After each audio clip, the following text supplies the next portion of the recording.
let's start with the 2-minute review of everything we've discussed so far.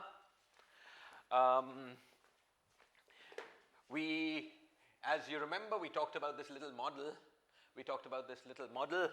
Of so all our discussion so far has been about one little model. This one little model was a model in which had a supercharge Q, which was sigma plus, I hope I got that right, P plus IW, and Q bar, which was sigma minus P minus IW. Shuman or anyone, please correct me if I've flipped this sigma plus and sigma minus. Okay, this model had a Hamiltonian in Hamiltonian language, which was half P squared plus W squared plus sigma 3 W prime. Okay, and we discussed this model from many points of view. In the first lecture, we discussed it from a Hamiltonian point of view. We found its number of semi-classical ground states. We found the actual number of ground states. We discussed how the semi-classical and the actual numbers didn't coincide, but this Witten index did coincide for the semi-classical and actual numbers. Okay. In the second lecture, what we did was to take this model and rewrite this Hamiltonian as a path integral. If you remember, we introduced these fermionic coherent states, down plus psi up. Okay, these were sort of eigenstates of the operator psi,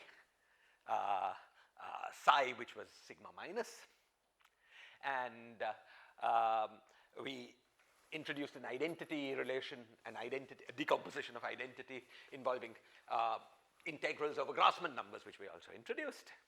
And the net result of that was rewriting the path integral of this theory as the path integral over a Lagrangian, and the Lagrangian was half x dot squared minus w squared by 2, and then there was somebody help me here. What is psi I chi dot? Psi I chi dot and I chi psi dot. I chi psi dot, right?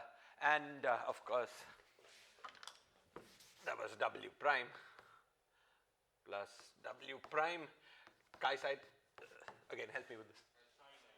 Sorry? Psi chi.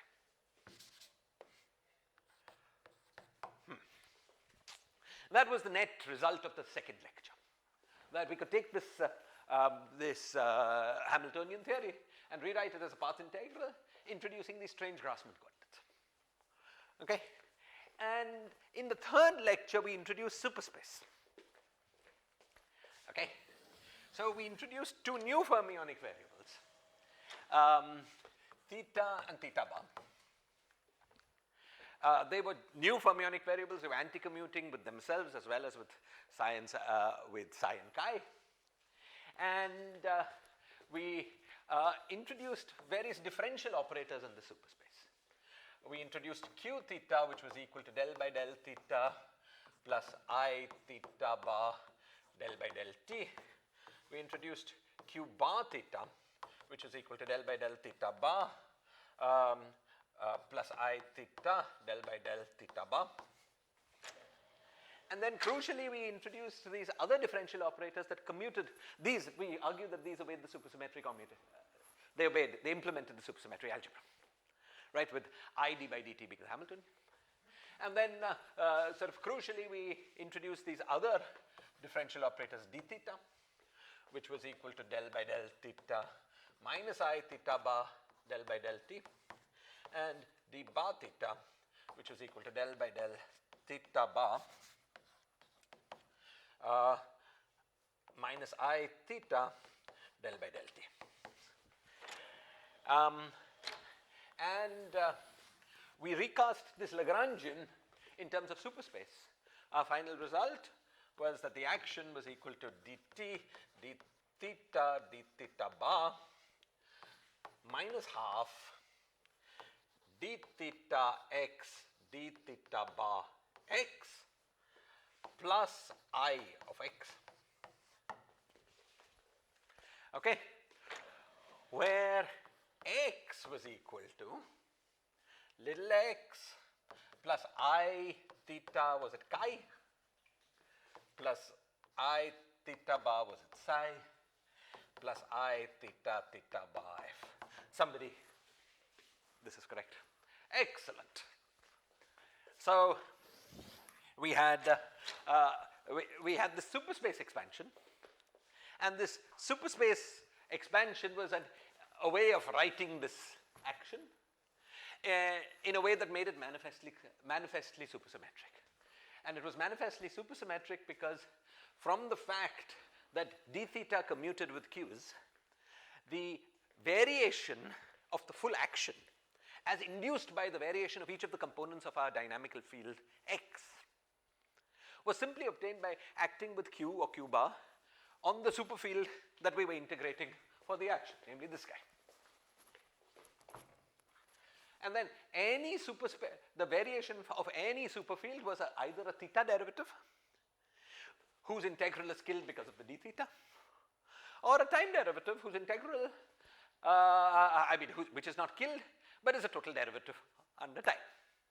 So the variation of the action under field transformations of the dynamical fields that transform them according to the rules of supersymmetry, the variation of the action was 0 up to total derivatives. And therefore, supersymmetry was manifestly a symmetry of this Lagrangian. And then we painfully worked out the expansion of this Lagrangian and showed that that expansion in fact matched the expansion that we had up there. We also worked out the supersymmetry transformations in components. I'll just write this down here because it will be of use to us as we go on. There was d theta of x, which was I chi. D theta of chi then is 0. D theta of psi was f, thank you, plus x dot. And d theta of f was equal to minus I psi dot? Minus I chi dot. Thank you. Okay. We also had d theta of x d theta bar of x was equal to I psi. D theta bar of chi was equal to f minus x dot? X dot minus f. Thank you. D theta bar of psi was equal to 0, and d theta bar of f was equal to minus I. Thank you. Thank you very much. I psi dot. Okay, yes. Can you explain the reason for choosing d theta of x rather than, we could have any superfield, and that superfield when we act by q, it will be a derivative. Okay, excellent. So the question is, why don't we choose some other superfield? So the superfield that we have, the thing that transforms under supersymmetry, our basic dynamical variable is x. We want to build some function of x. Okay? So something we can do is just write any old function of x, but that's what we've done here. This we already have. Now, so we've already taken care of that possibility. That is just for getting derivatives into the action. Okay? Right. So now suppose we wanted an action. Okay? Suppose we wanted an action which continues to be supersymmetric along with derivatives. There are only two derivatives we could use. There's d theta and its partner d theta bar, but there's also d by dt. We could use it. That's nice and supersymmetric as well. Okay? Now, so we want to make an action that is involves these derivatives, involves no more than two of them.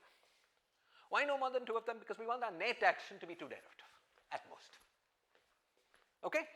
And we wanted an action whose, when restricted to just the bosonic part, will reduce to x dot square by 2.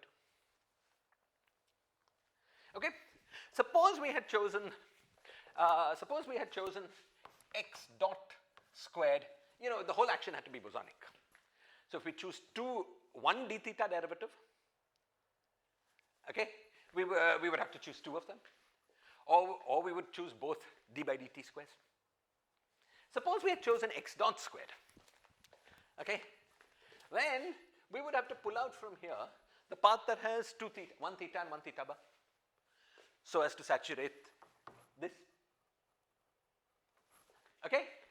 So the kind of thing we would get is terms like psi dot, chi dot. Okay? This very nicely produces that term, the x dot squared by 2. That's why we chose it. Okay, it's the thing that reduces to the usual scalar action, okay, under when we restrict just to little x's. However, from the point of view of supersymmetry, just from the point of supersymmetry variation, we could have chosen any number of dt's and any number of d thetas. And as we go on in our study, we will, for different purposes, want to make different choices. But for our purpose, this is what was convenient. Okay? Great. Any other questions or comments? Okay, excellent. We also checked the supersymmetry algebra on these transformation properties, and I give you a bunch of assignments checking that this is the same as the Hamiltonian expression. By the way, for that, let's just see, I mean, all the details you'll work out in your assignment, but let's just see roughly how it's working. Okay, remember that the operator psi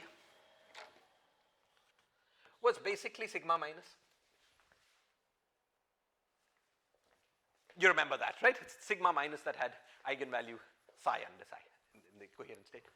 And the operator chi was basically sigma plus. Okay, so now suppose for simplicity we just said f equals 0. Because these supersymmetry transformation properties are a bit complicated with f, because as we discussed, you have to substitute f in by solving from the equation of motion for what f is. So it's a bit more complicated you'll do all that in your problem set. But just let's take a simple case. Let's take the case f is equal to 0. So now we want some operator here.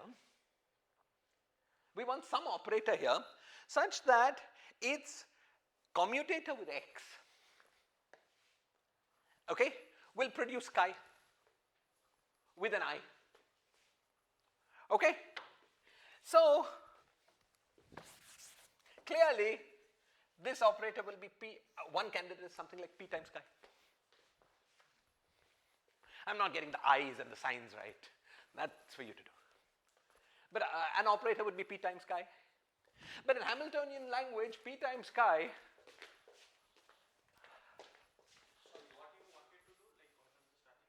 So I want to find the Hamiltonian operation whose commutation relations, anti-commutation relations with these quantities will produce the variation.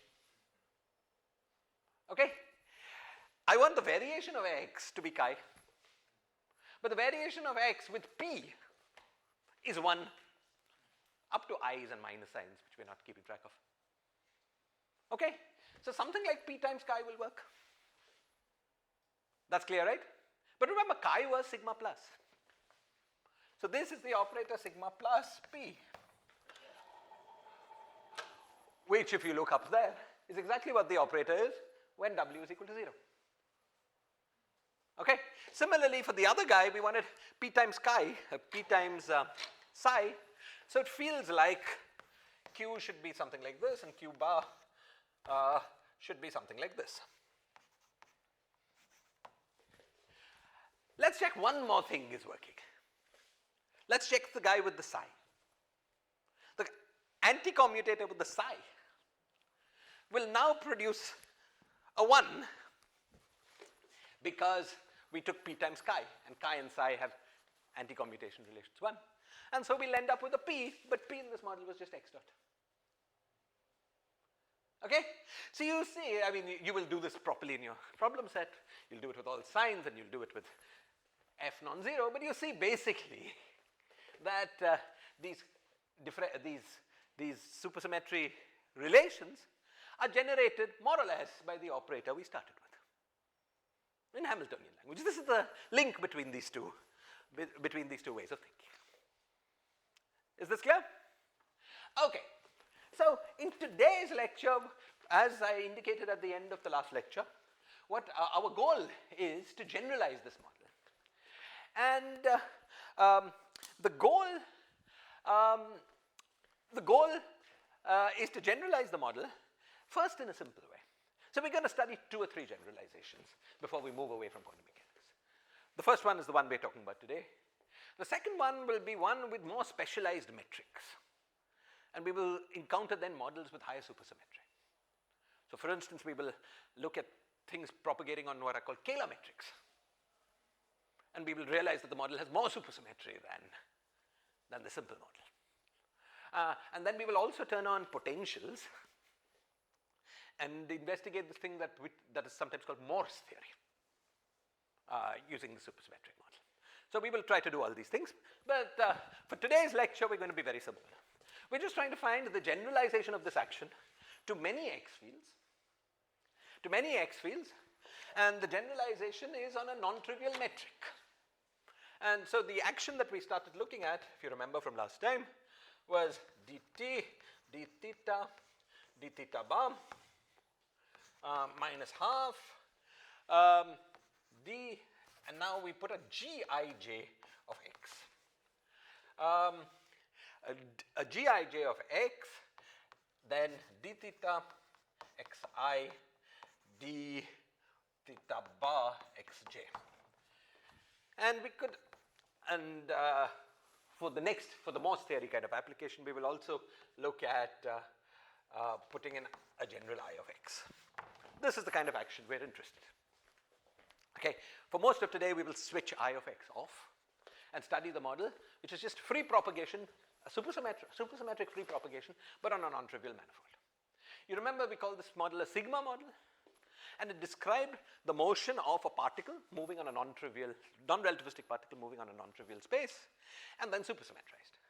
So this particle has these spinor indices. So the question is, what is the physics of this model? That's the question we're going to try to answer today. Okay? Now, before we analyze the question, I'm going to take a 10-minute diversion to tell you about some mathematics that half of you probably know about, but just to keep us all on the same page. Okay? This mathematics will be simple mathematics describing manifolds and their forms. Okay? I'm going to tell you about that not just because it's fun mathematics, though it is, but because the answer that we will get to this question will involve this mathematical structure. Okay? So I'm going to tell you about it now.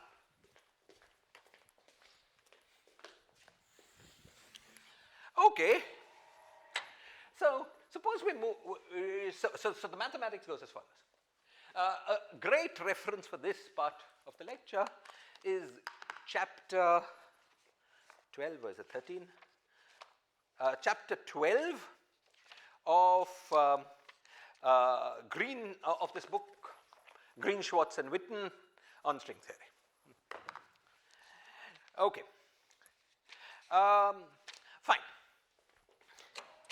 So, as you know, if we're on some sort of manifold, as all of you know, on this manifold, it's interesting and useful to define various tensor fields. Okay, so we're all familiar with working with tensor fields, with indices, some indices up.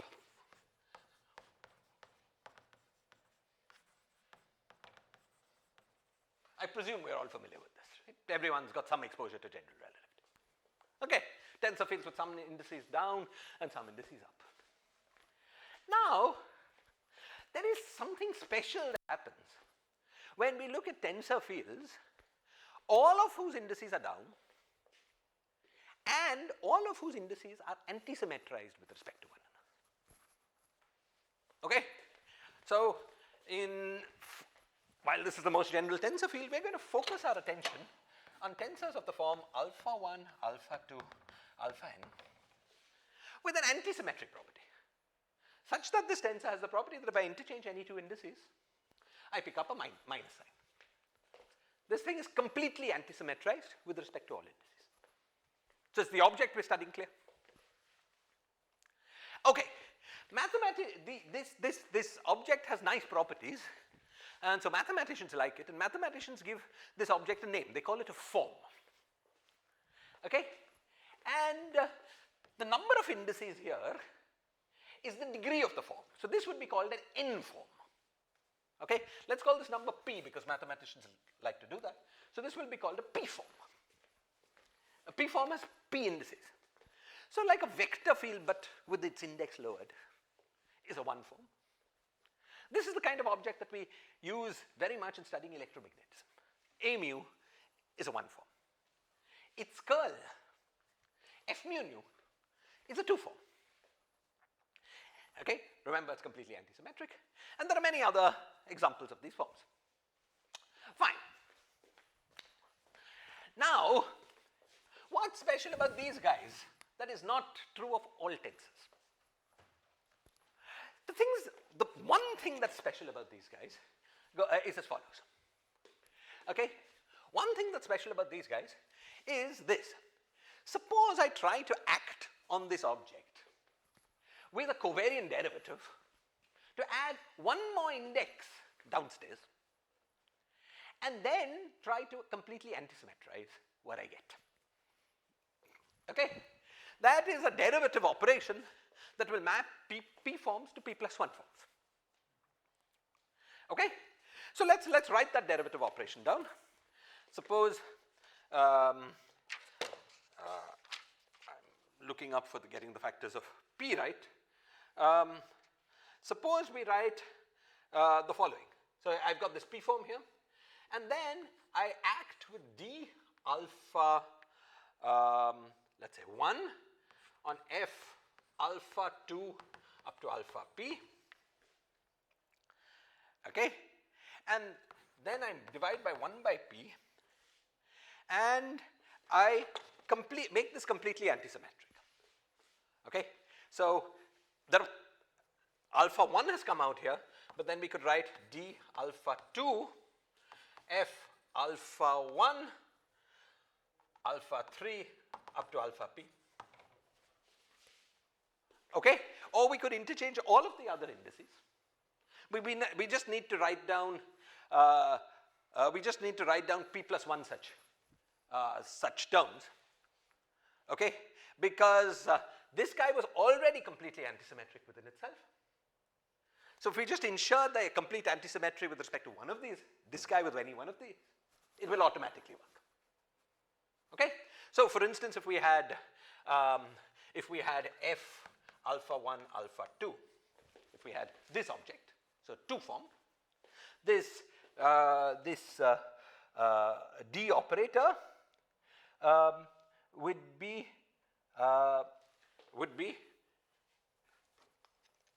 suppose, so we've got this alpha 1 alpha 2, and I want to make the 3 form out of acting with this d operator on it.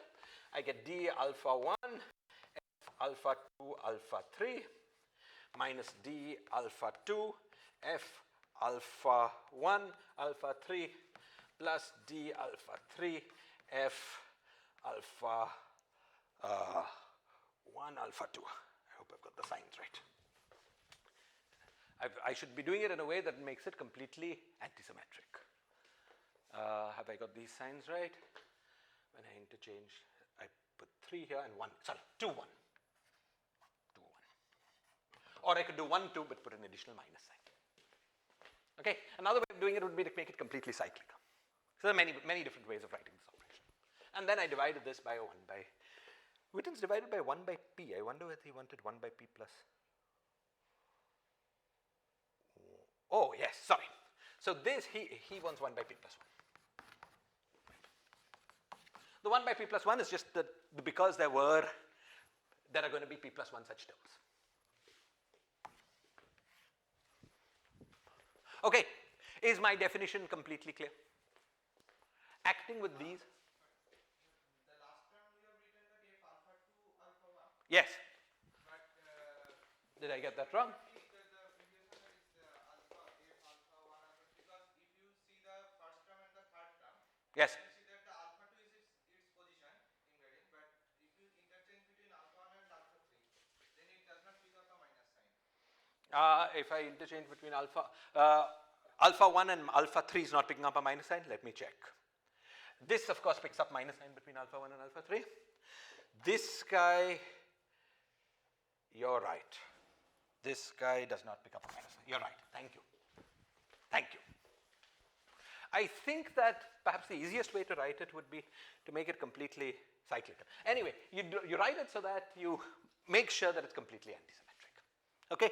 There will be p plus 1 such terms, and then you divide by p plus 1. Here P is 2, right? What? Here in this case p is 2, so this you would divide by 3. That notation you are 1 by P plus 2. So you are writing it as f alpha 2 till alpha P, right? This is df. Sorry? That should be 1 by P. Yes?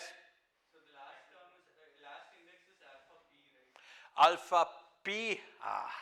Thank you. This would be 1 by p. I've written this with p minus 1 indices. That's what you're saying. And therefore there's a 1 by p. It's 1 by number of indices you get after acting with the derivative operator. Number of terms you get. 1 by number of terms you get, which will be the total number of indices you have after you acted with the derivative operator. And you choose the signs to make it completely antisymmetric. Okay? This you can always do. Okay. Now, fine. Already there is one special thing about this, this operation at this level.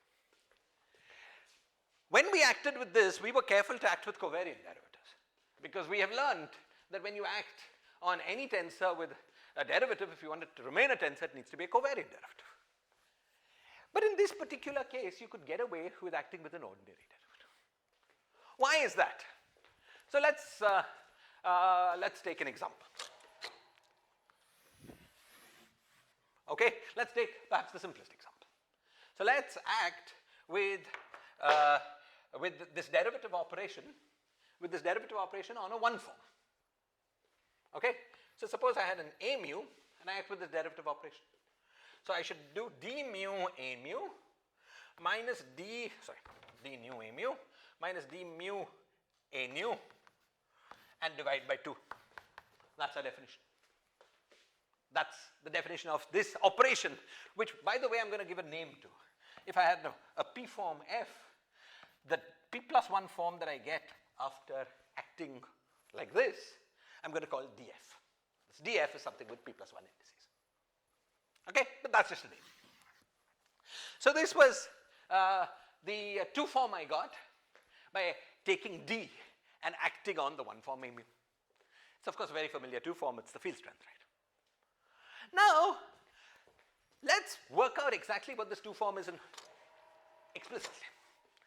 So we've got half d nu a mu. Now, we also have minus gamma, let's see, so minus gamma mu nu mu alpha a alpha. Right? From the formula for how covariant derivatives act on objects with lower indices. The minus was because it had a lower index, and this is the usual formula. Okay. And then we've got minus d nu a mu. That was from here. And we have plus gamma, in this case, mu nu alpha a alpha. But these gammas here are symmetric objects. So gamma nu mu is same as gamma mu nu. This comes with a minus, this comes with a plus. So these terms cancel.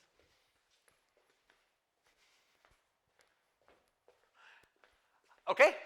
So we already seen this example that even though we should be taking derivatives with respect to, using covariant derivatives, for this special case of keeping only lower index objects and anti-symmetrizing, you actually get the same answer if you replace the covariant derivatives with ordinary derivatives. Okay? Note that the fact that we had this second term here was crucial for the cancellation. It wouldn't have worked if we were just taking derivative of one index object and not imposing the symmetry. Okay? So that's something that's very nice about this operation. Because this operation, this particular derivative operator, okay, in order to find its action, we don't need to know the metric on our manifold. Because we can just work it out with ordinary derivatives, which don't require you to know the metric on the manifold. Now, any operation like this, an operation that does not require knowledge of the metric on the manifold, okay, is sometimes called a topological operation, because it gives the same answer no matter what metric you had.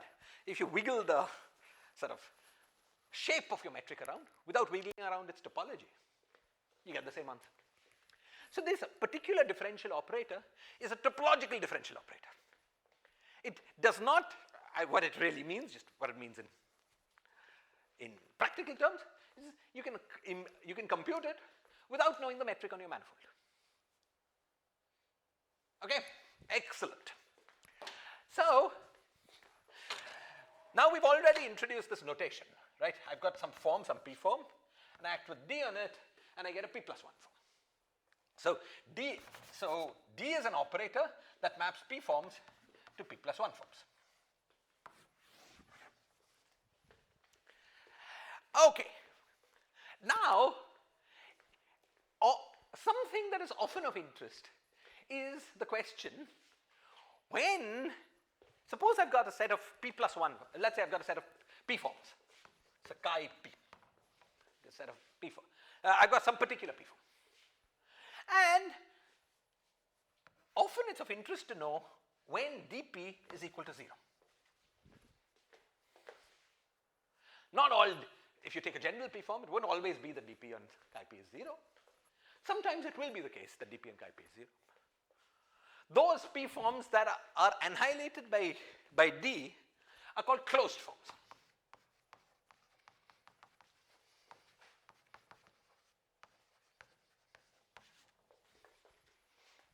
Okay. Now, something else that I should have told you about that I didn't tell you, but maybe already obvious to some of you, well, to maybe all of you, is that the operator d squares to 0. Why does it square to 0? Well, you act, how does d act? It adds one lower index with that lower index being a derivative index. There's no gammas to worry about, just ordinary derivative index. And now if you act twice with d, you get two lower indices. Both these lower indices are derivative indices. But you've taken the trouble to completely anti-symmetrize between all indices. In particular, you've completely anti-symmetrized between the derivative indices. But two derivative indices acting on the same object, completely anti-symmetrized gives you 0. So it's just obvious that this operation d squared is equal to 0. This is clear? Okay. Although it's only the beginning, maybe you're starting to recognize some similarity with what we've seen before. D is behaving pretty much like a supersymmetry operator, like one of these Qs. We'll keep seeing the analogies as we go. Okay. Let's keep going. So we were interested in the set of p forms that were closed, that were annihilated by the operator d. If you want to write down an action using these d's, Yes. in these fields, you can't write down. Then you'll need a metric. That's what you're saying? I'm saying you can't write more than two derivative action than this. If you've got only d on one object, but you could have some other object which has non-d's, or many objects, and then like you could have many fields, d of something times d of something else times d of something else. So you are saying when you write an action, you will need the metric. Okay? In the cases that we are interested in. If you want a Maxwell type action, you will need a metric. As you know, there are exceptions to this, these Chern-Simons type actions. Those can be written without a metric. That's not of interest to us at the moment. When we want to write a Maxwell type action, we need them. The Maxwell action requires a metric, even though it's built out of forms. Right? It requires a metric both for raising the indices. An action, it can be written as a, like, without a metric. Yes. That can't be more than 2 derivatives. Oh, no, it could be. Right? It could be like we could have 8 times f, wedge f, wedge f. You can't put more than 2 of these on the same object. We could have many different objects with this. Okay? And such actions, as you know, occur all over the place, right? Right. Okay, good. Other questions? But in this case, the dt term will be 0, right? I mean, if you have multiple time derivatives, those will be like proportional to dt. So it will be, you are saying there's a matrix. You're asking whether this is 0? Sorry, what was the question? I didn't answer. I was just saying that if we have time derivative, it will be accompanied by dt, right? So then we'll have dt wedge dt kind of thing. You want 2 derivatives in time. Yeah. You say such an action will never have 2 derivatives in time. That's correct. It will not have 2 derivatives in time. That's something like this. But that's okay. As you know very well, Chintan, Chern-Simon's theory is an action which only has 1 derivative in time. Yeah, but for kinetic time kind of term, we need 2 derivatives. For kinetic, for other fields, but for the gauge field, that 1 derivative in time action is fine. Okay? It's true that if you make a theory only out of wedge products, so these kind of products of forms, this will be definitely 1 derivative. In fact, it will be more. It will be a topological theory. So it will be very different from the kind of field theory we want to study. Right? So it's true, correct. Okay, thank you. Okay.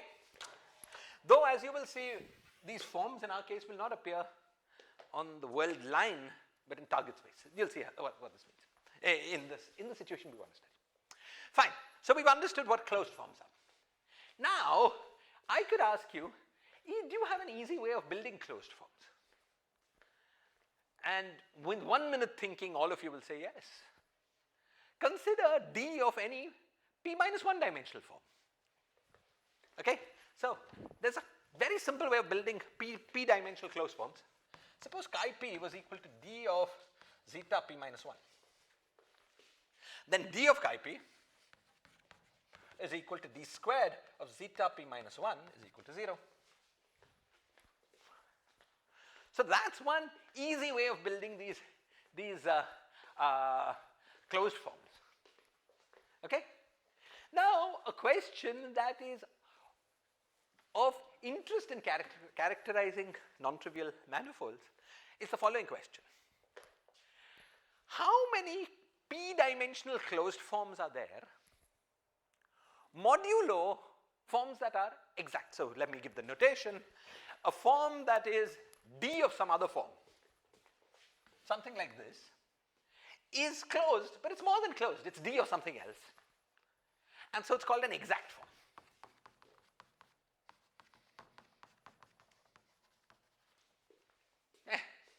Just a name. If you've got a form that is D of something else, you call it an exact form. Okay, good. All exact forms are closed, but in general, not all closed forms are exact. Okay? Now, let's consider the following equivalence relation. Work in the space of all closed forms, and let 2 closed forms be equivalent if their difference is an exact form. Okay, this is my equivalence class. So, the question that is of interest to many things and will be of interest to us is, in this space of equivalence classes, so sometimes people denote the space of all closed forms by BP, p-dimensional closed forms by BP. and then the space of all closed p-dimensional exact forms by Cp. And what we're looking for is the space of closed forms modulo exact forms. What that means is that two closed forms whose difference is in exact forms are considered to be the same object in this equivalence class. All clear? Now, a question that is often of interest is the following. On a manifold, how many p-dimensional closed forms, modulo exact forms do you have? What is the dimensionality of this space? Sometimes people call HP.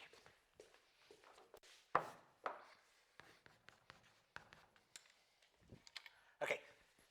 What is the dimensionality of the space? And they give it a name. They call that name, the name is called BP. And the, BP is called the pth Betti number. These are all mathematical terms. The reason we're doing all this mathematics is because we're going to need it. Okay, so we're going to make contact with it with our supersymmetry. Okay, but so give me 15 minutes of rope, and then we will proceed, or we'll return to the physics.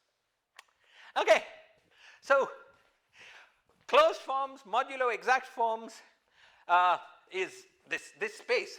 Now, you know, the space of closed forms is infinite dimensional because there's an infinite number of exact forms you can write. Okay, just put any function behind any form in p minus one dimensional manifold and make d of that. That's huge space. Space of exact forms, as we've just discussed, is also infinite dimensional. But on decent manifolds, the space of closed forms modulo exact forms is finite dimensional. Okay, so BPs on reasonable manifolds are small finite numbers. Okay, they're the simplest topological characterizations of manifolds. The problem of topologically characterizing a manifold is a very complicated mathematical problem. These BPs are far from completely characterizing manifolds topologically, but they give you some characterization. When you say dimensionality, if we just took BP, so you are treating, if I took two forms, any P forms and different P forms, Yes. then I take D of those, Yes. treat them as linearly independent. That well, I'm looking at two forms, all of which have to be closed. So D of all these forms is 0.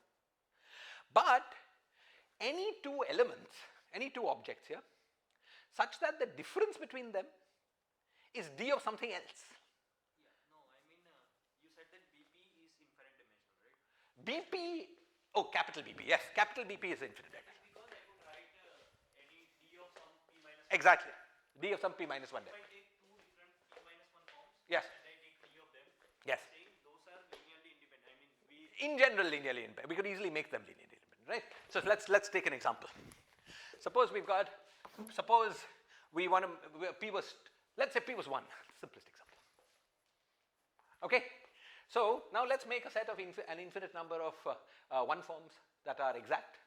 Well, take any function phi on the manifold. It's an infinite number of functions.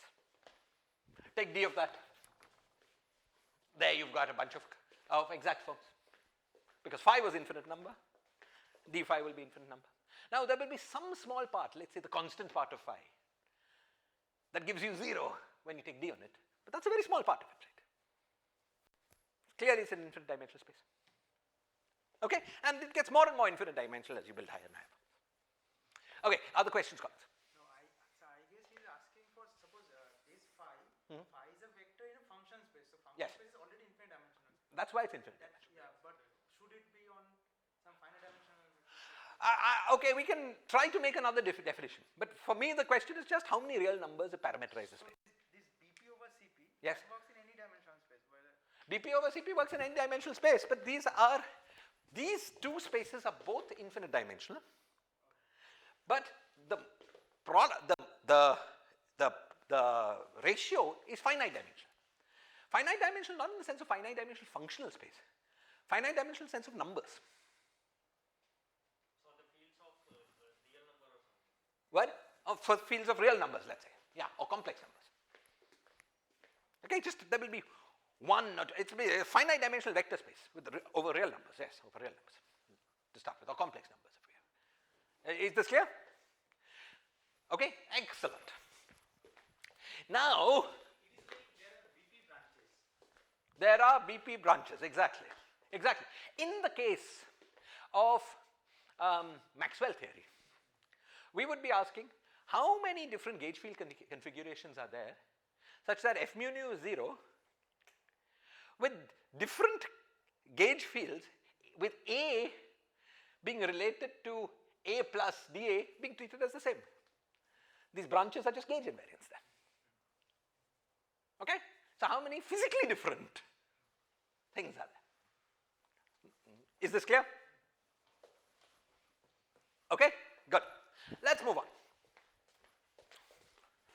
Okay. Now, I want to give you an alternate characterization of BP. Okay? So, the first thing I'm going to do now is to introduce a metric into the game. Okay?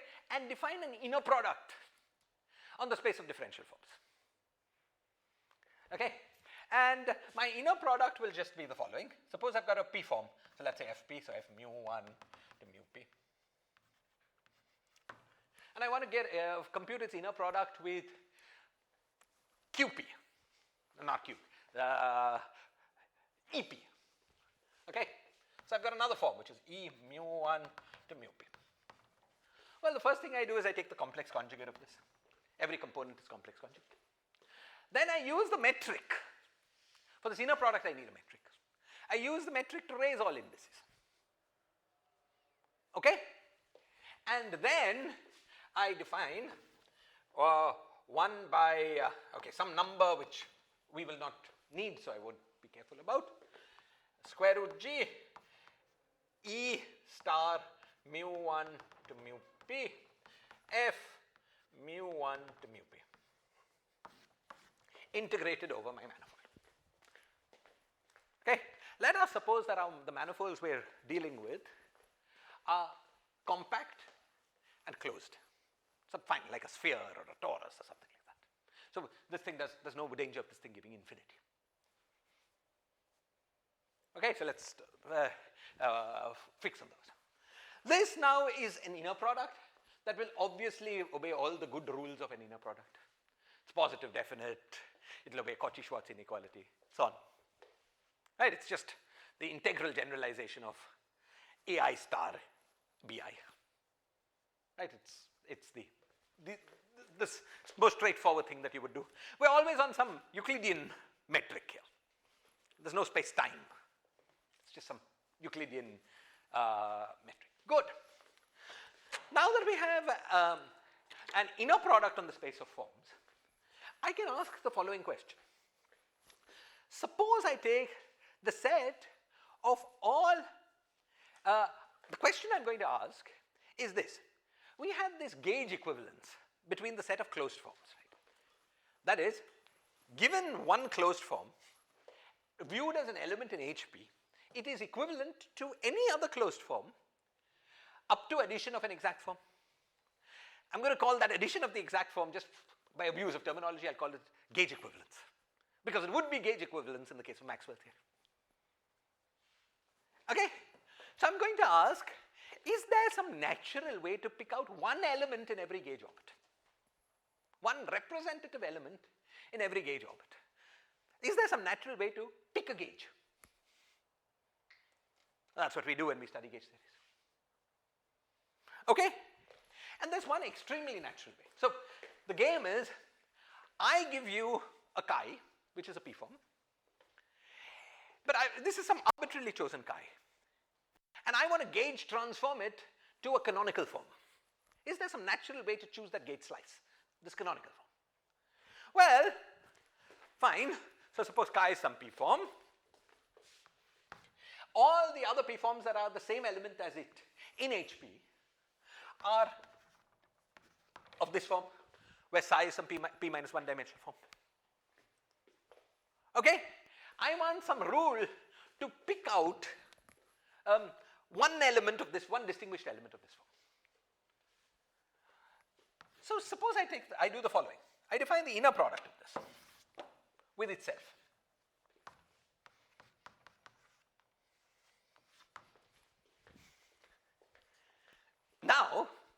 can ask the following. Is there some psi, okay, that I could choose to make this inner product 0? If chi is a non-trivial element in HP, that is not something that is equivalent to 0, then the answer is obviously no. Because had there been a chi that I could choose to make this 0, then this quantity by itself would be 0, because it's a vector whose inner product with itself is 0, and with an inner product that obeys all the good properties of an inner product. So this quantity with itself be 0, which would be the statement that chi was gauge equivalent to 0. But we've assumed that that's not the case. We can't make it 0. Fine. So we can't make this 0, but what we can try to do is to extremize it. Make it as small as possible. Inner product is invariant under this d theta. How do we know that the inner product is invariant under this this d theta? It's not. We're taking this inner product. The total is non-zero, and in general what we're trying to do is to make the gauge transformation that will make this inner product as small as possible. Had it been invariant, this would have been a meaningless operation.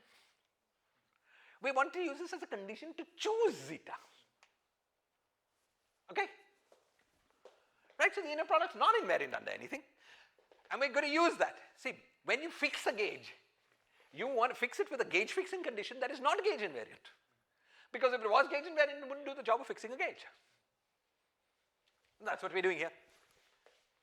Okay.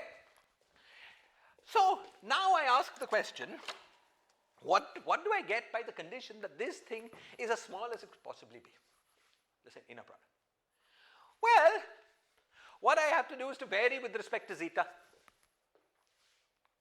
Okay? What I have to do is to vary with respect to zeta. And the variation has two terms, both of which are basically the same. So let's take the variation from this term. This term would give us, or maybe from this term, doesn't matter. It will give us that the adjoint of d, star of d, acting on chi plus d zeta is equal to 0. Adjoint because you have to make, take d and act it on the other guy, on the other side. So d is some operator. Okay? And you have to take d and act it on the other side. Adjoint is well defined because we have an inner product. Adjoint is defined as always, right? It's defined as psi a chi, by definition, is a dagger psi on chi. Okay? So now this, our distinguished element, whatever it is, that obeys this condition, let's call this chi prime. This is the element in our equivalence class, the element gauge equivalent to the chi that we started with. This chi prime, this distinguished chi prime, okay, it obeys the condition adjoint of d on chi is equal to 0. Now let's figure out what this adjoint of d is. Okay, d was an operator that mapped p forms to p plus 1 forms. So d star is an operator that maps p plus 1 forms to p forms, or p forms to p minus 1 forms. Okay? Now, what is the condition? By definition, we want that, suppose we have a, we can put a star if we like, star mu1 to mu p, d b mu1 to mu p, integral square root g. Okay? We want this by definition to be d star a mu1 to mu p. But now this will be p minus 1. Okay? On b mu1 to mu p, integral square root g. This is what we want of this of this d star operator. That's the definition. Okay. P also should have P minus E minus. P minus 1 indices. Thank you. Right, because dP had P indices. So P has P minus 1. Okay. Now, what was this D? This D was just adding a derivative operation and anti-symmetrizing. If we want to write it as just B times something, we would take that derivative and integrate by parts. Right? Now, one of the indices on this derivative would be an index that was there in this A star. Okay?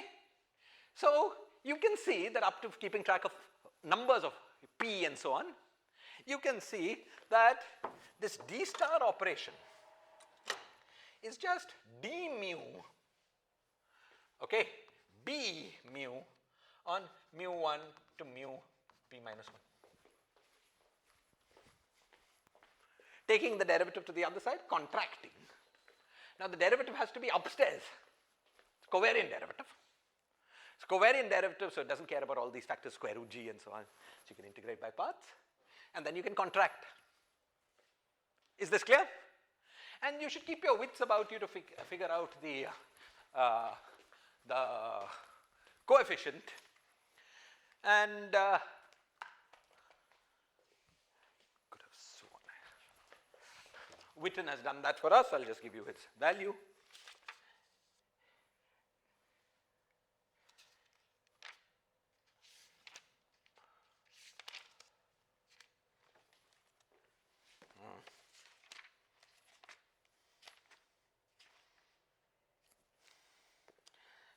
He gets this with a, now if he was acting with on P minus, yeah, right, exactly like I did, he gets minus P.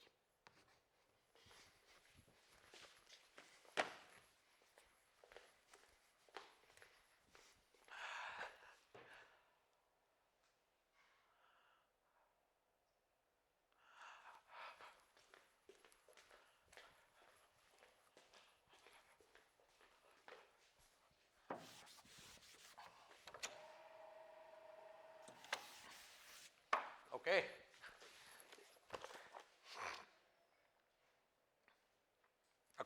Okay, is this okay? So we get derivative contracting with index and with some number which you can work out and turns out to be minus P. I haven't tried working out this number, but it's a matter of convention. Fine, right? Okay, excellent. So now we've got this, so we understand two operators. We understand the operator P, D, and we understand the operator D star. D is an operator that maps P forms to P plus 1 forms. D star is an operator that maps P forms to P minus 1 forms. Okay. Now we find that our operator, our distinguished gate choice, obeyed D star on chi is equal to 0. That was our net conclusion from this variation principle. Okay? So we got D star on chi prime. So the distinguished vector chi prime, the one that we wanted to choose, obeyed D star, obeyed the equation D star on chi prime is equal to 0. Now, please. D star. Yes. D times D star should be identity, or I mean, it is the same P form. No. It's a same dimension, but it's not the same P form. But we're coming to, it's a good question, and we get into that. Okay? Notice it's not the same thing because it has two additional derivatives. Acting with D acts with one derivative. Acting with D star acts with another derivative. Okay, good. So let's do what you wanted. Let's look at the operator D star, but it's convenient to symmetrize it. So plus D star D. Let's take this operator. Okay, this maps P forms to P forms like you want. Because one raises, one lowers, the other was value. Okay. Now, what is this operator? Well, to start with, let's act this operator on an ordinary function. Okay, if we act in an ordinary function, what happens when we add d star on it? Well, that just gives you 0 because there's no index to contract with. But what happens when you add d on it? That gives you d mu. And then when you add d star on it, it gives you another derivative contracted with that d mu. So it's what we would have called d mu phi. And this is what we usually call del square phi. So this operator, d star plus d star d, when acting on ordinary functions, is the Laplacian. Okay? And in fact, this is the convenient definition of a Laplacian acting on a general form. So when we talk about a Laplacian acting not on a function but on a p form, this is what we will mean by that Laplacian. Is this clear? Now, let us ask what happens now. Let us ask the following question. Consider this guy chi prime, and let's see what we get when we add d star plus d star d on chi prime. Well, d star on chi prime was 0. That came out of the variation condition. And d on chi prime was 0 because chi prime was in a family of closed forms.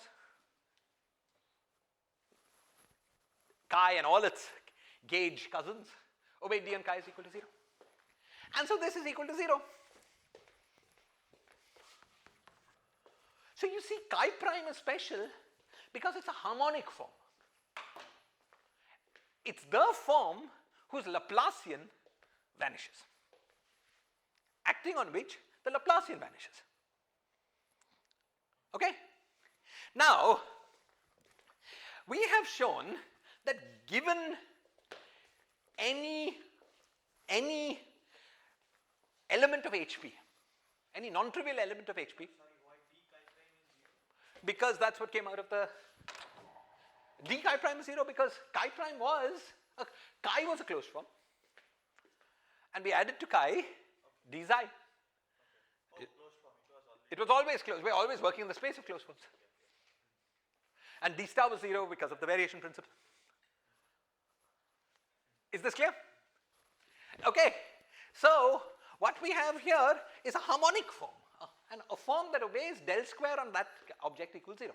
So what we've shown is that if we've got a non-trivial element of HP, to every such non-trivial element there corresponds a harmonic form. It's trivial to argue that the reverse is also true, that every non-trivial harmonic form is a non-trivial element, is a non-trivial cohomology class, which means that it's closed but is not exact. Okay? Let's make that argument. Okay? Let's make that argument. The argument is goes this way. Suppose I have chi prime, and it's harmonic. I want to show that it's closed first. That is closed is totally trivial, right? Because I take the inner product of chi prime with this equation. And then I get two terms, each of which is positive definite. Because d star d or d star. It's 0, so each term individually has to be 0. Okay, in particular d chi prime has to be equal to 0. Was that too fast? That was clear, right? Wonderful. So certainly it's closed. But how do we know that it's not exact? Okay, could it have been that chi prime was equal to d of some beta? Okay, so suppose chi prime, so suppose it was true. Suppose it was true that chi prime was equal to d of beta. Okay, now let me take the equation d star, let me take the inner product of chi with itself, so chi with the d beta, which is itself. Let me take the inner product of d star chi with beta.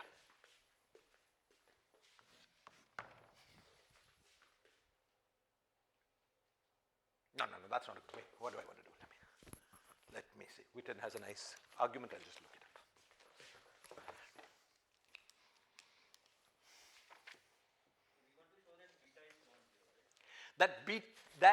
Exactly, that beta is non-zero. Exactly. I'll just imitate Witten's argument and then we'll see. Okay. So suppose, right. Okay. So d star chi is, it's right. D star chi we know is 0 because by the same inner product argument. Chi was harmonic. You take the inner product of d star plus d star d on chi with itself. It tells you both that d chi is 0 and d star chi is 0. Sum of two positive definite terms. So we know d star chi is 0. Okay. And now we are saying suppose chi is equal to d beta. Suppose this is true. So we take, yeah, okay, fine. So we take d star chi with beta. We take this inner product. But that is equal to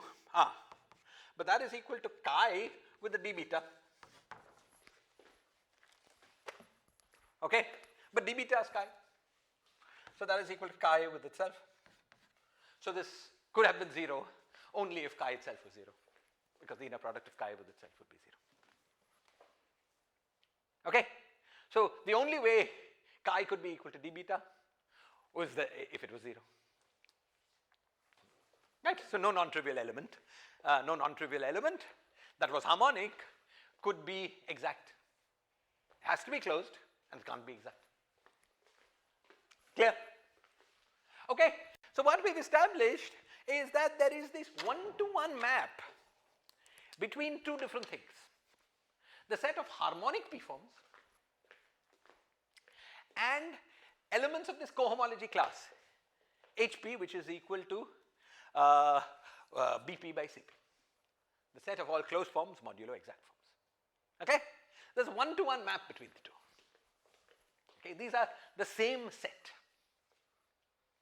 Okay. That's all the mathematics we wanted to do, apart from doing some guesswork. How is this going to be relevant for us? Yes? The fact that the inner product is positive definite imposed, or is it automatically true? It's automatic because we are working on a Euclidean manifold. Okay? So it's positive definite because it's just a sum of positive numbers. Right? It's just because it's mod squared integrated over with a square root g, which is positive. Is this clear? Okay, excellent. Only for these Euclidean manifolds. Oh yeah, absolutely. You see, yeah, for instance, it's a bit hard to say, but for instance in Lorentzian space, okay, there are many non-trivial solutions to del squared of A is equal to 0.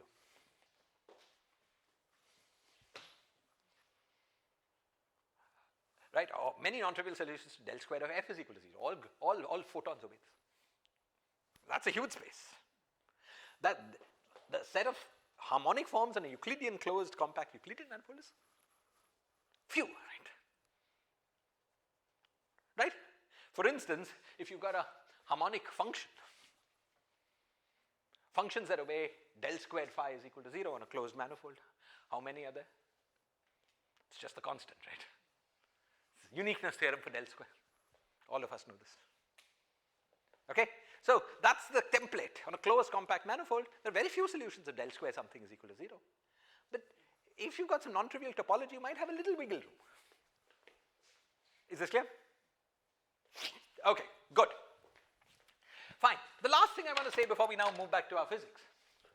Sorry for the length of this digression.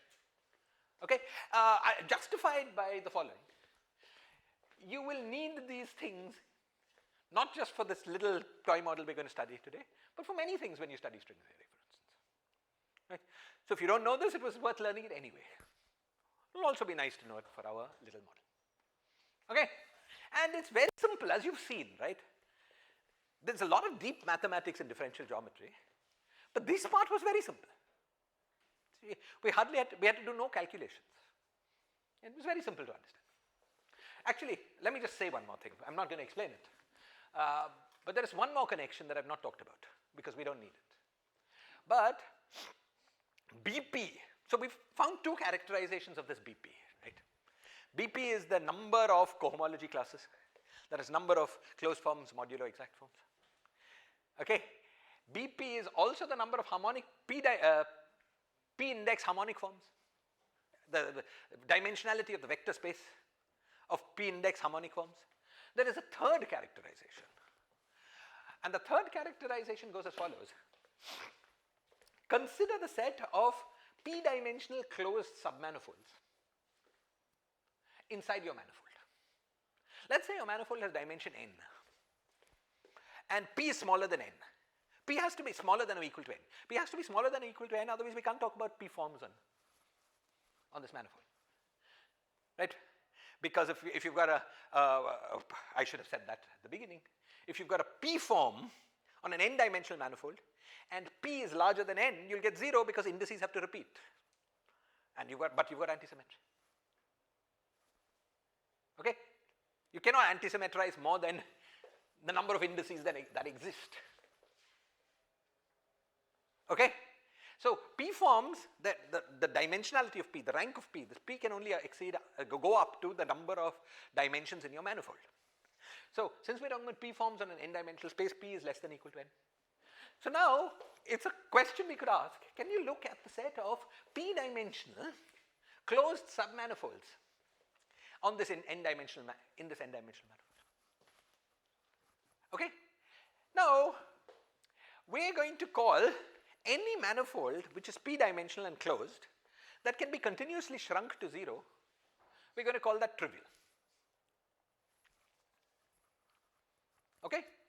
And any two p-dimensional closed p-dimensional manifolds that can be continuously connected to each other. So I've got one p-dimensional manifold here, another p-dimensional manifold here, and I've got a p plus 1 dimensional manifold such that it's a smooth p plus 1 dimensional manifold such that the boundary of this p plus 1 dimensional manifold consists of the first plus the second. It's an interpolating manifold between the two, like a tube that interpolates between two circles.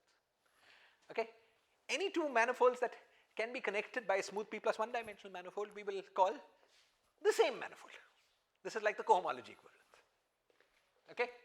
The third characterization of BP is that under this set of equivalents, the set of the BP is also the number of inequivalent closed p-dimensional manifolds, submanifolds. Okay, this is called the Dharam theorem. This is a theorem, I don't know if it's called, it's a theorem due to Dharam. Okay, and there's a third interesting and deep characterization of these spaces, but we're going to ignore that for now. It's not relevant to what we're interested in. Basically, there's a map between harmonic forms, cohomology classes, and closed submanifolds. All these three are the same problem. Okay?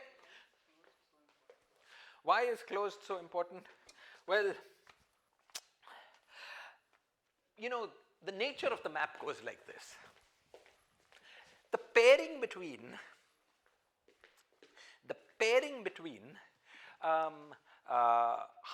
these closed submanifolds and harmonic forms or cohomology classes is obtained by integrating a form over a cycle. And for various identities to be true that make this thing, you want it not to have boundary terms. That's basically the reason. Okay? And then anyway, yeah, fine. Okay, great. Let's forget that. Let's come back to our problem. Okay, so now we are well educated in forms and closed forms, harmonic forms, and so on. So now let us return to the problem of real interest to us, namely our supersymmetric sigma model.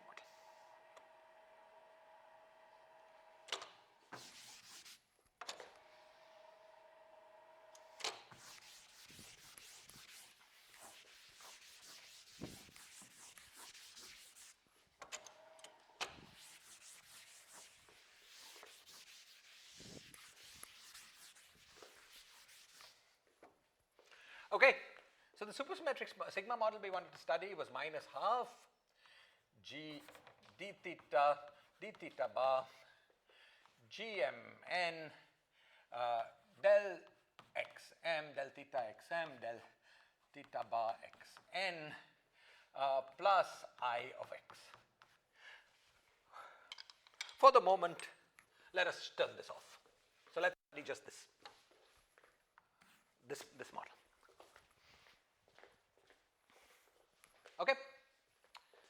Now, there are many exercises that we want to undertake with this model. The first one is to find its Lagrangian.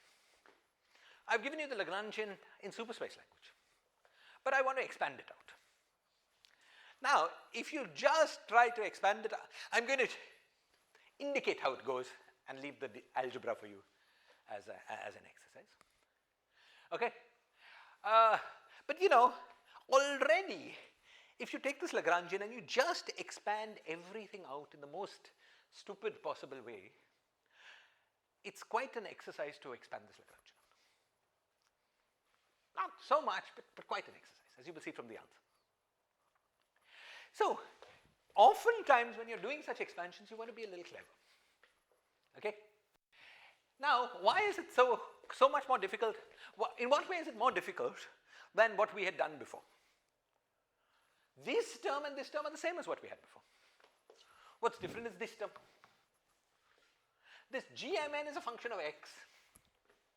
It also has to be expanded. So that adds greatly to the complexity. That expansion will include also derivatives of g. Okay? So, if you just did this expansion naively, you'd get a huge mess and then you'd have to group lots of terms together. Often when you want to do these expansions, you want to be a little clever. In this case, what being clever means, one way of being clever is this. Let us use the fact that we know that our model has diffeomorphism invariance and the diffeomorphisms of the coordinates xm, as we argued last time. Right? That if I change fields xm, G transforms like a metric transforms under diffeomorphisms. Let us use that fact to choose a convenient coordinate system. The coordinate system is not in time and theta, but in the target space, in the space of all the x's. Okay, so what is a convenient coordinate system? A convenient coordinate system is the following. Okay, a convenient coordinate system is the following. One convenient coordinate for all such problems is this thing called Gaussian normal coordinates, which I'm going to describe to you now. Consider some point on the manifold, on this target space manifold, and let's say that it's some point x naught. Okay? Let me take some vector ym in the tangent space of this point. So it's some arrow here. And let me send a geodesic moving that starts from this point and moves along this curve.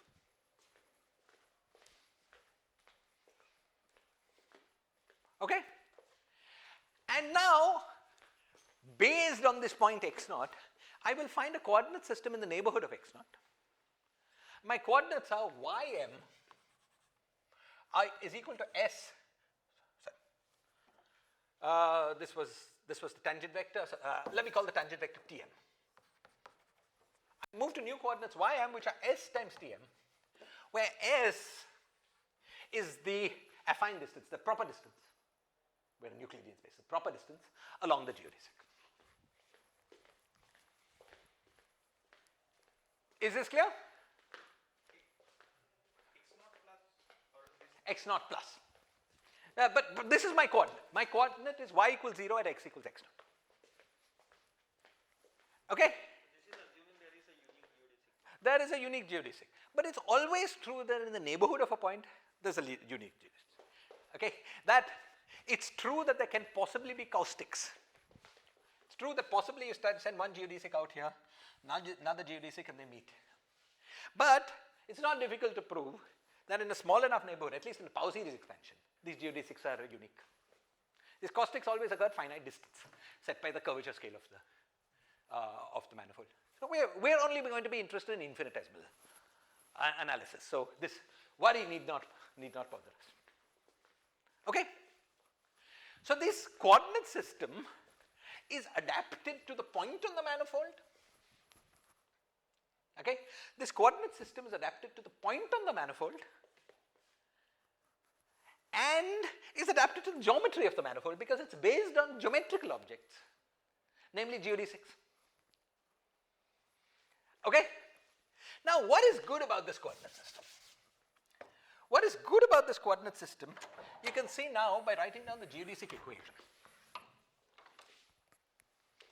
The geodesic equation tells us that d2 by ds square ym, okay, plus gamma ab dy m by ds dy a by ds, thank you, m, dy b by ds is equal to 0. This is true of all geodesics. But what are the geodesics in this coordinate system? The geodesics in this coordinate system are lines of constant t. Okay? So this curve with t held fixed is a geodesic. By definition. And S is that S that appears in the geodesic equation. It's a proper distance. So let's plug this into that equation. So we know that this is 0, but independently this is 0. Because ym is just S times Tm. Tm is held fixed along geodesics. And we take a second derivative with respect to S. So you get 0. Okay, so what do we conclude? We conclude that gamma m ab dys by this is just ta tb is equal to 0. But this is true for every t, which must mean that gamma m ab is just 0. Remember, ab are symmetric indices. So if you contract with an arbitrary vector, it follows that as a symmetric object it's 0. Right? Because you can take a plus b. You know what I mean, right? The standard manipulation. So you get the cross terms as well. Okay? And therefore, we conclude that gamma mab is equal to 0 in this coordinate system. So this is a coordinate system that is adapted to having 0 first derivatives of the metric. Okay? Now you can ask, are the second derivatives of the metric, why do I say 0 first derivatives of the metric? Because if all gammas are equal to 0, then all metric first derivatives are 0, as you know, because there's a linear map between these two things. The standard GR map, right? Okay. Now you can ask, can we argue that all second derivatives of the metric are also 0? Surely not, right? Because if you did, they would have argued that the curvature tensor was 0. And every manifold does not have 0 curvature tensor. Actually, you can argue a little bit more. Symmetric derivatives of these gammas in this system are 0. You can see that by taking further derivatives on this equation.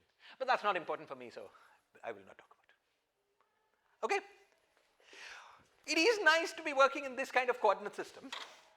Just to know that a coordinate system in which the first derivatives of the metric are 0 exists is useful. And moreover, once you've done that, it's now easy to identify in this coordinate system the second derivative of the metric with invariant data. Okay?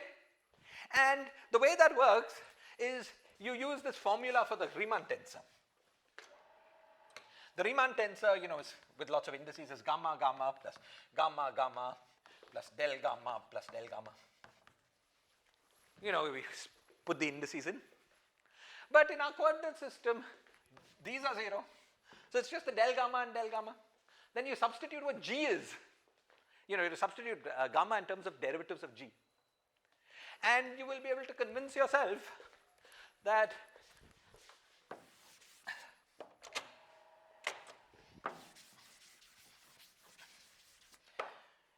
in this coordinate system, g of x0 plus y, the metric AB expanded in terms of y. So I won't even write g of y, because now in our coordinate system, x0 is y equals 0. G of y is equal to, well, it's GAB at x0, whatever it was in our coordinate system, plus, and this is the important part, no first derivative, no first term, only second terms. And the coefficient of that second term is this. It is R A B M N X M X N times some number which I ask you to work out.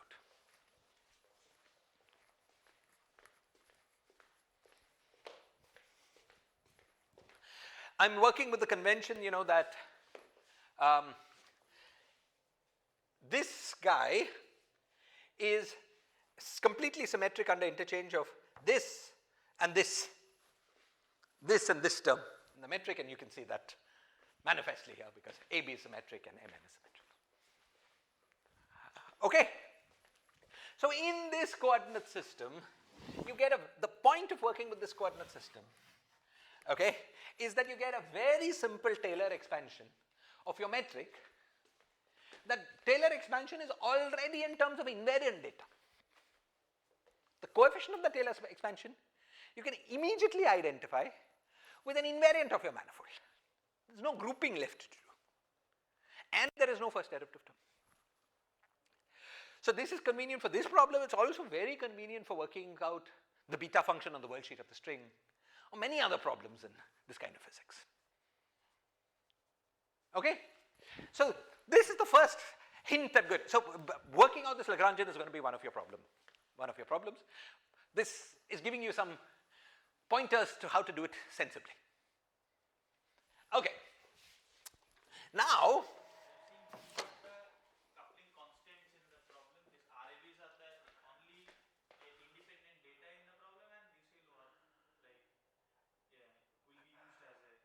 that our expansion of our Lagrangian will automatically appear in terms of curvatures. Right? So now, why was this important? This was important because, you know, we wanted to take this GAB of x and Taylor expand it in superspace. There are only two coefficients in this Taylor expansion because you cannot have more than theta squared, as we've seen before. Had we worked in the general coordinate system, there would have been a first order term and a second order term, and things would have got very complicated. But in this coordinate system, there's no first order term. There's only a second order term. And so GAB is equal to GAB of x, okay, plus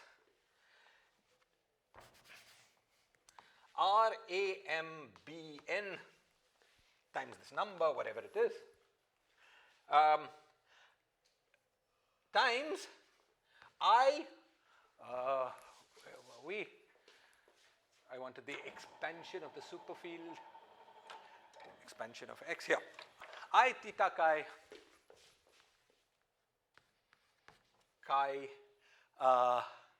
m plus theta bar psi m I theta chi n plus theta bar psi n.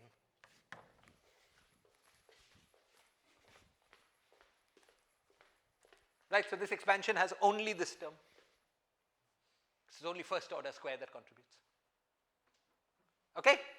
Times, you have to multiply this by whatever comes with d theta bar.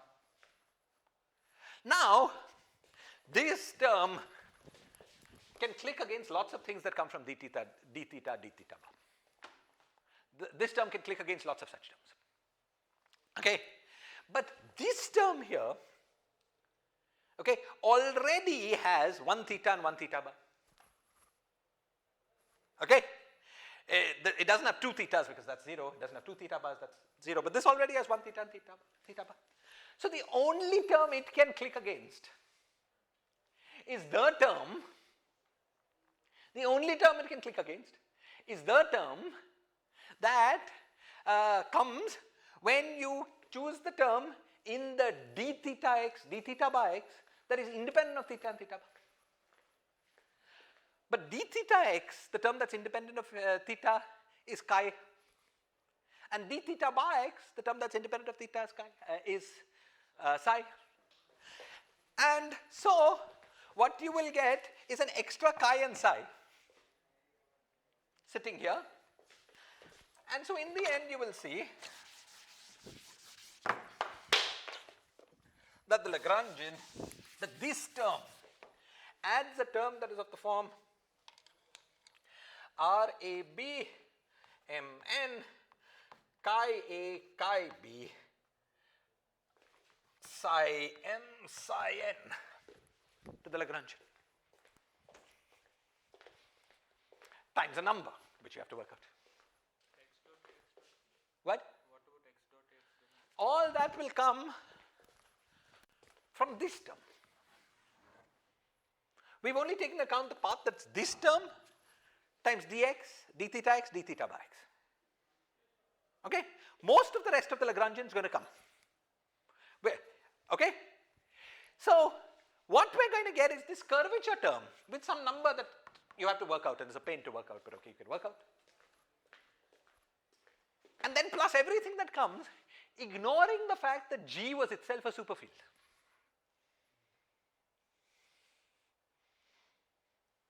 Right?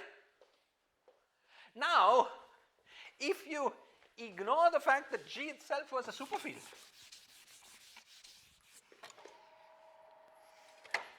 what's left is to evaluate d theta bar GAB, little g, not the superfield, just GAB of x, times d theta of xa, d theta bar of xb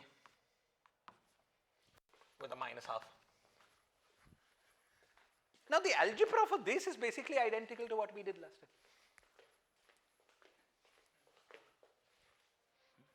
Okay? The algebra for this is basically identical to what we did last time. And so we can write down the answer for that very easily.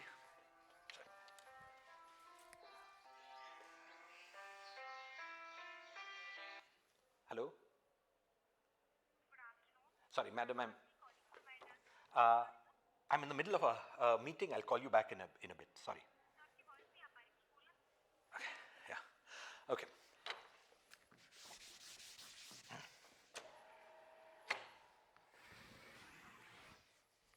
Okay. So what about this additional term? This additional term would be what we got there.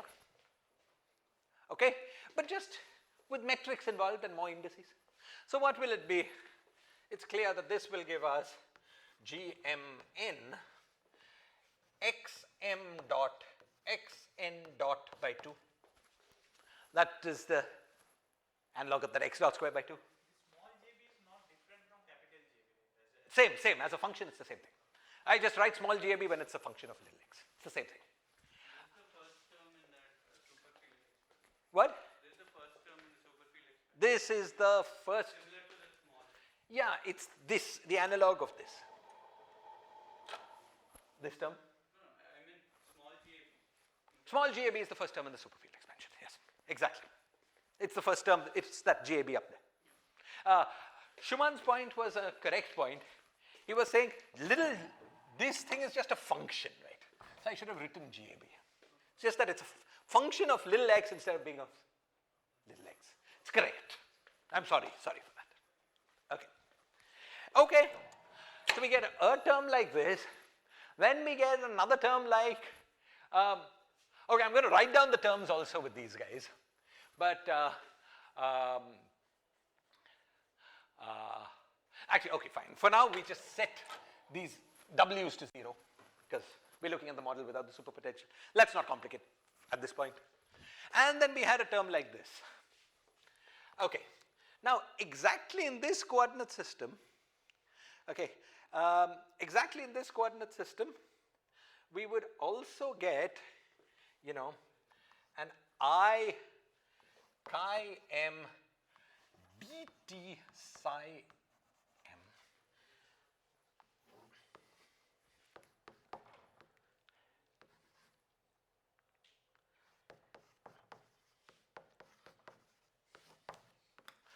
In this coordinate system, you get just this thing with time derivatives.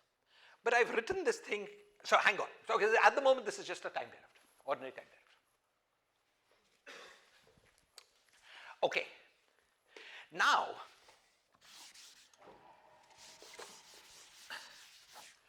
when we want to take this answer and upgrade it to an answer that would work not in our special coordinate system, but in any coordinate system, we have to make sure that it's a covariant expression. Okay? We have to make sure that it is an expression that under coordinate changes transforms covariantly. Okay? And the danger here is this object here, dt psi m. Why is this object dangerous? What does dt psi m mean? You see, what is psi m? Psi m was an object which had a tangent space index around the point that you're at. But the point that you're at is changing because x is a function of t. Okay? So, you've got some trajectory that's moving here. X is a function of t. At some time you're here, at a little time later you're there. dt psi m looks like it's psi m at t plus delta t minus psi m at t divided by delta t. But that is not coordinate invariant because you're trying to take the difference between two vectors in different tangent spaces. The first one is the vector in the tangent space at x plus, where x is at t plus delta t. The second one is in the tangent space of where the particle was at t. You know that the correct way to get a coordinate invariant expression for that is to parallel transport and then take the difference. The same thing happens in the geodesic equation, right? Why do you get the gamma factor there? It's because we took the tangent vector dxm by ds, and then we took a derivative of that, but the derivative required us to subtract two tangent vectors at two different points. We had to make it coordinate invariant by parallel transporting. Same, if you want to make a coordinate invariant expression, you'd have to do the same thing here. Okay? And therefore, this dt, though in our coordinate system would just be this, in a general coordinate system should be interpreted as this plus gamma m, okay, ab. You are changing in t but not in x, right? But the particle is moving. The particle is physically. Right? So as you change in t, your particle is moved from here to here. That you have to take. So this is a v mu del mu of vector, right?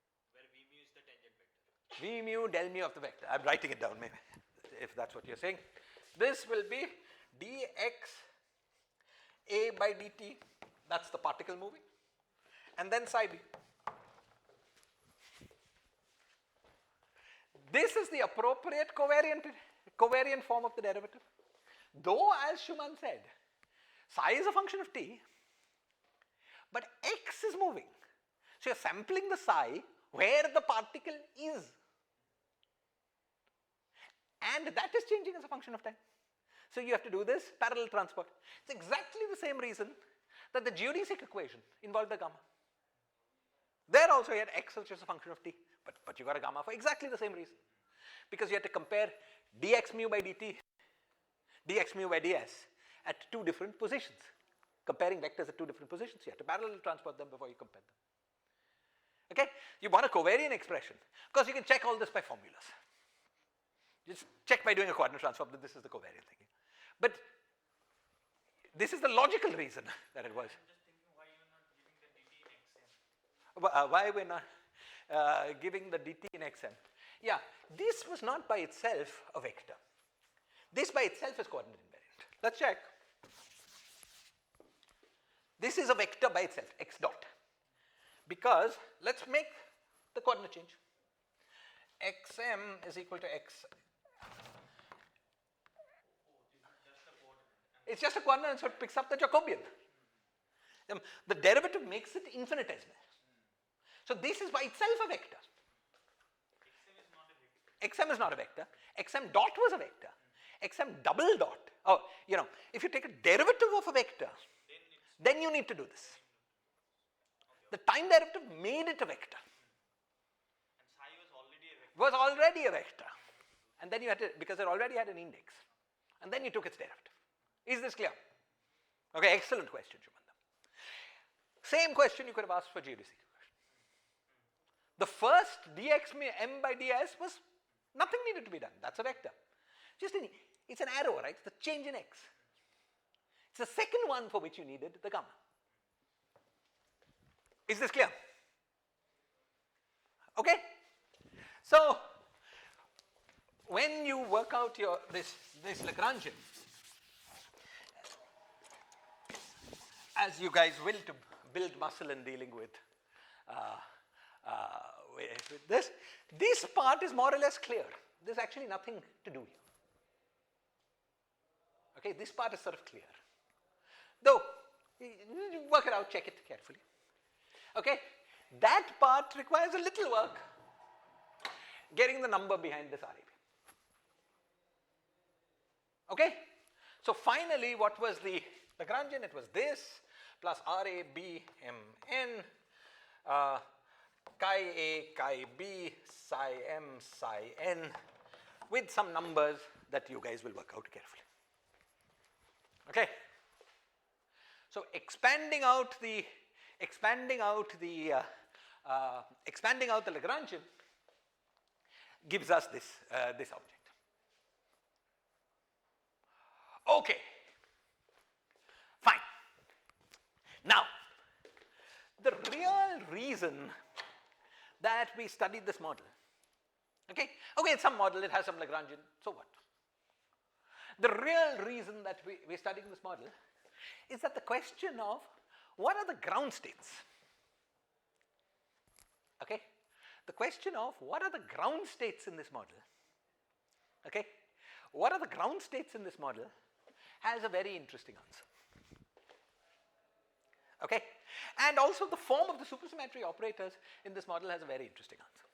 I'm first going to tell you the answer, and then we're going to justify it, possibly some of the justifications next time. Okay, so first let me tell you the answer. What are the variables in our theory?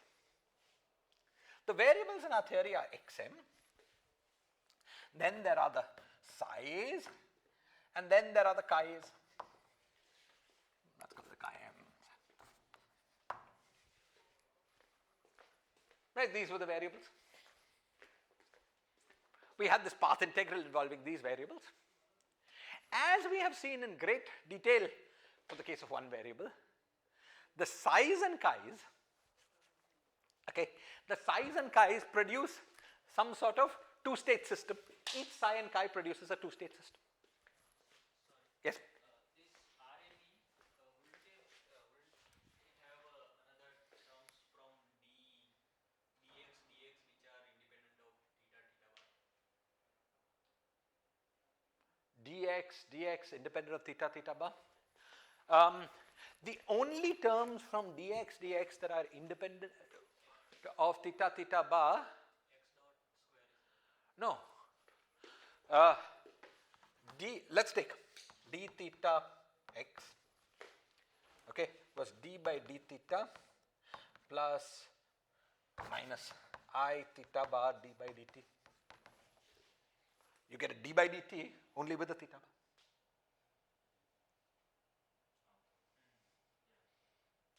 Okay, The only terms that will be independent of theta, theta bar are those in which this d by d theta hits a theta.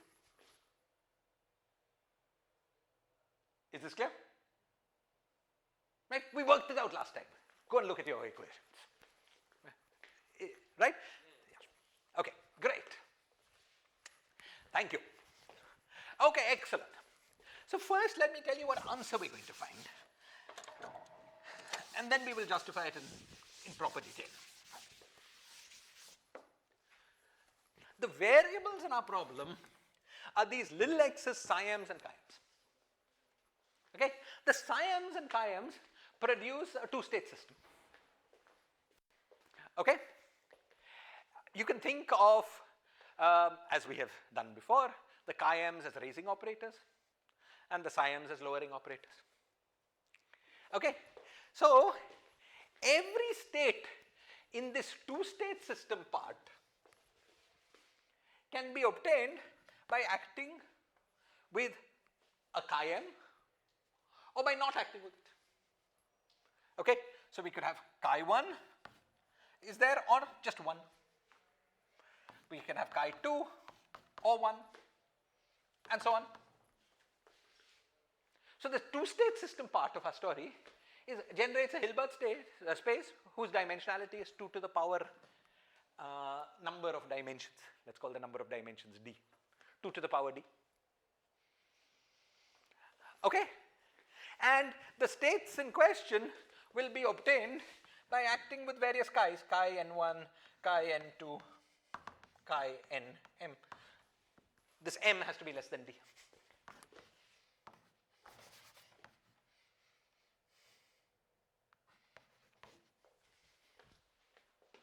Is this clear? Okay. That's the Hilbert space formed from the two-state system. Then we will have, multiplying this, functions of position.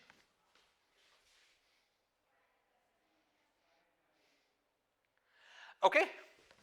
These guys are tangent space indices. These guys are tangent space indices on our manifold. So what we are generating is a tensor. Okay, what we are generating is a tensor of rank m because of the antisymmetry of the chi's. It's antisymmetric tensors of rank m with arbitrary position dependence. So the state space, the Hilbert space of our theory will be the set of antisymmetric tensors of rank 0, 1, 2, 3 up to d. But that's all possible antisymmetric tensors because you cannot have an antisymmetric tensor of rank larger than d. So it's the set of antisymmetric tensors in our theory. Now, whether we want to use these indices up or down is up to us because we have the metric and we can always lower. We always choose to view it with indices down. So the Hilbert space of our theory is the space of forms. Okay? Previously in our problem, in this toy problem we had, the one-dimensional problem, we said there were two components. That also could have been thought of as forms because you could have had, a 0 form or a 1 form. But in that would have been a strange way to think of it, that problem. Just two components. Here it's very natural to think of the Hilbert space of our theory as the space of forms that live on a manifold. Is this clear? Okay? These forms are not in general closed. They're just forms. But now the next question is, what do the operators of our theory become? And let me tell you the answer. The answer is that Q becomes the operator D. Q bar becomes the operator D star. And the Hamiltonian in our theory, which was Q bar plus Q bar Q, perhaps with a factor of 2, is d bar plus d star plus d star d. And so is the Laplacian.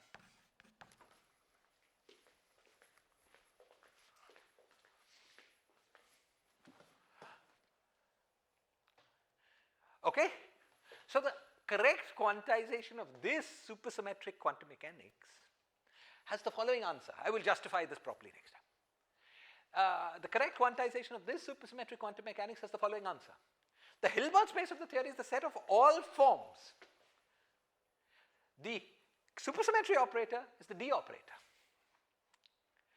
Okay? The other supersymmetry operator is the D bar operator. States that are annihilated by both Q and Q bar. These were the supersymmetric states. You remember from last time?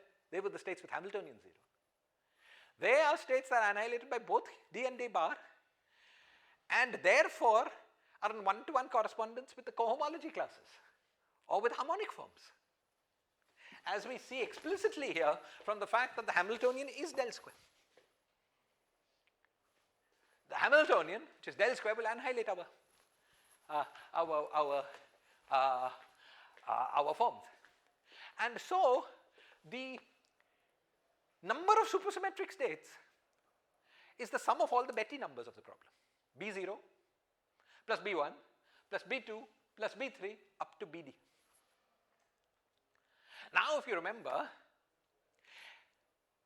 number of supersymmetric states was something, but something that was even more robust was the Witten index. Okay?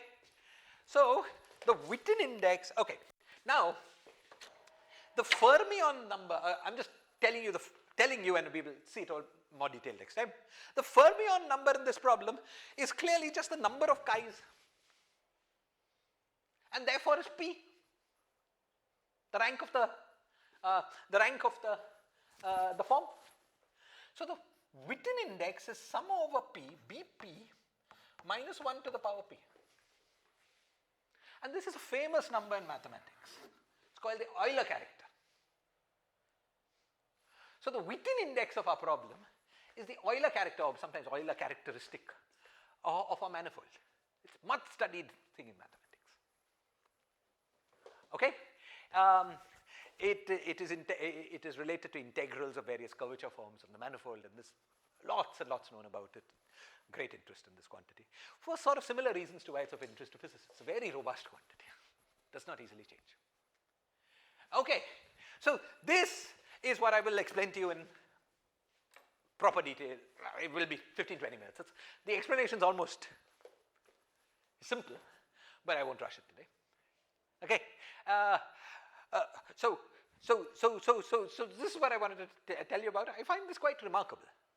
You take a theory which is just a supersymmetric sigma model, and the answer to the quantization is just beautiful mathematics. Hilbert space of forms, supersymmetry operator is D, other supersymmetry operator is D star, and Hamiltonian is a Laplacian. Zero energy states are harmonic forms, one-to-one correspondence with number of closed forms modulo exact forms, as we saw in great detail last time. Witten index is the Euler character. Okay, so next class I will explain this, all the leftover parts in some detail, well, properly, and then we will go on to use this to derive some new mathematics. I mean, what was new mathematics 40 years ago? We'll try to understand something called Morse theory. Okay, then we will, the plan is the subsequent lecture, we will look at supersymmetric quantum mechanics with more supersymmetry, more than 2 supercharges. Okay, and then we will finally leave quantum mechanics and move to the world of quantum fields. Okay, thank you.